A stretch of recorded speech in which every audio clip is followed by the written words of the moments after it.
Hey everyone, welcome back to another episode on today's channel. I wanted to show you an AI app that I built using both Cursor as well as Claude Code. It's this fun little app where, given a portrait of a person, it will be able to track where the cursor is on the screen. And this is using an AI model in the background to generate all of these different images. So you can see over here, it stitches things together so that based on the position of the mouse, it will be able to know where to look. It also uses a second AI model that gives this fake 3D effect. So here it is without the 3D effect, and then here it is with the 3D effect. But the best part is that I actually didn't write a single line of code. I just prompted my way from the beginning, from the research all the way to the implementation, bug fixing, and deployment. And that's the reason why I recorded today's video, to show you how I did this so that you can check it out. And this all started out because I started seeing all of these little demos by people showing how you could do this cursor tracking face movement using AI. And I just thought it was so cool. And what I wanted to do was to combine the different techniques into one single application. So whenever I go around building an app like this, it's really good to do a bit of research to understand how everything happens under the hood. Because to be very honest with you, when I was looking at some of the explanations, I still wasn't too clear about how to actually go about doing it. And this is where using something like Vectal comes in handy. So two great reasons why Vectal is really good for this is that it has Perplexity Pro built into it, so it can perform up-to-date web searches. But the other thing is that it also has all of the latest state-of-the-art models within it as well. So as you can see, what I just did was to just throw in a bunch of tweets as well as chat with it to talk about the different GitHub repositories that were shared. And then I told it to explain how everything works. And it identified that there were two main approaches, something that used a depth map and something that used an AI-generated atlas, which generates multiple different gaze directions using AI. Once the research was done, what I did was that I actually put everything into a single markdown file. My goal was then to make use of this within Cursor and Claude Code to build my app. Now, Vectal is more than just research. It's actually a great productivity tool as well. One of the latest features that they do have is something called workflow automations. I've actually used it to automatically tag some of the emails that I've been getting whenever people outreach to me, so that it's able to draft certain replies for me without me having to manually do it. So all in all, Vectal is really good for research and productivity. So if you want to try Vectal Pro out for yourself, then check out the link in the description below and use this code to get a 30 days free trial of Vectal Pro. So thanks very much to Vectal for sponsoring today's video. Now, with the research that Vectal has done, what I then do is that within Cursor, I ask it to start understanding how to go about planning the architecture for building this application. It actually suggested that I start with the depth map. So in this case, it uses a model called depth anything. And what we do here is that we just download the model from Hugging Face so that it can actually run locally in the browser. It uses 3JS and shaders to make a single image look like it's in 3D space. With this alone, it was really starting to look very cool, but the secret sauce is all about how to make the eyes track your mouse cursor. And this is what you call Atlas mode. I actually made use of Cursor as well as Claude Code to plan out how to go about doing this.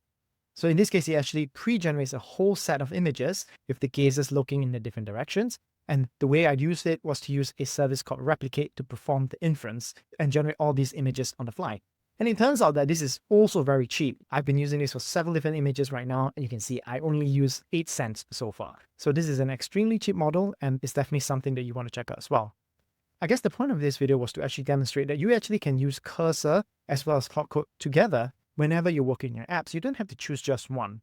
When it comes to Claude Code, I tend to find Claude Code a little bit snappier. So when it comes to bug fixings, when I have error logs or TypeScript compilation errors, I just throw it into Claude Code and ask it to go ahead and fix it, most of the time using Haiku. The reason why I like Cursor is that obviously it has access to non-Claude models as well. So I use GPT-5 a lot for the deep reasoning, and then I often use GPT-5 Codex for implementation.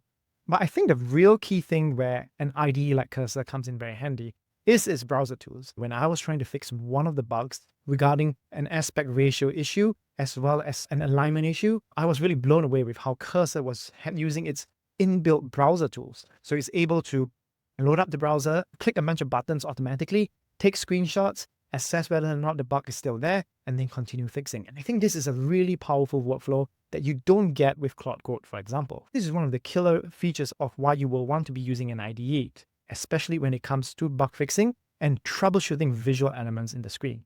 Here's a demonstration that we have over here. So you can see, right? And I'm just going to change this to a different image. All right. So I'm going to click generate here, and you can see I also made use of Cursor and Claude Code to build a bit of caching such that if it's already generated the images before, it wouldn't need to regenerate the images so that it doesn't spend more money. All right, and you can see here, this is actually my profile picture. And this one actually uses more images. So it uses a 25 grid image. So you can see over here, right? So it gives a bit more fidelity so that you can actually have more variations and more positions on the screen that it is following. And once again, if you turn off depth mode, you can see it's just the eyes that move and with a bit of the face changing. But with depth effect, it really gives this sense of 3D as well. As you can see from the app, I actually have several different images that you can make use of. You can even upload your own image as well. All right, so the big takeaway from this one is that you shouldn't be constrained to using one coding tool. I think just using both Cursor and Claude just supercharges you. I mean, this app that you see here, it's actually combined two different techniques from two different people into one single app. I didn't write a single line of code, but I was able to produce this combining both of them. And I think the great thing about this is that not only is this running locally, it's actually deployed onto the web. And all of these things were just created just by prompting Cursor as well as Claude Code. I've been working on a lot of different projects as well, but this was just something that I just wanted to do very quickly in less than a day. And I think jumping back into Cursor and Claude Code hit this really sweet spot of being able to get things visually running as well as having a full stack application done. And I think it just brought a lot of joy in just building stuff again. And I've been using Claude Code for a long while, but it's just something about Cursor's overall kind of like additional tools and framework that just makes it really nice to work within. And it's just very visual. I didn't use a lot of the new features in this case. For example, I didn't use any parallel agents. I didn't use the cloud agents. I was just using both of them pretty much as like raw dogging my way through. And the end results, as you can see, are really pretty good. And I was just really happy with it. And I think sometimes you don't have to choose, right? Sometimes it's all about you have the tools, just use what works, and you can feel free to switch between the different tools to get towards where you want to. I know it's a little bit of a short one, but I just wanted to cut a video just to show some practical and fun applications of using both Cursor and Claude Code. If you want to check out the project, it's linked in the description below. The source code is also available. But if you want to take this a step further and look into like the research that was generated, as well as a bunch of the additional information, you might want to check out BuilderPack.ai. This is an all-in-one toolkit containing all of the source code, all of the prompts, sub-agents, architectures, and sample apps across all of my videos. I've switched it up a bit. Now you can actually get the whole thing as an all-in-one bundle, as well as lifetime updates. It's a limited time offer only. So if that interests you, check it out in the link in the description below.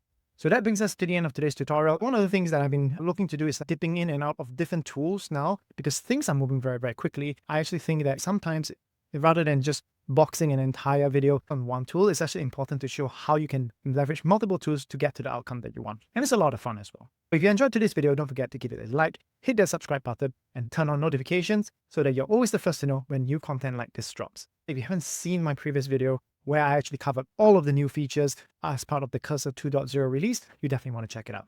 Well, till next time, I'll be seeing you.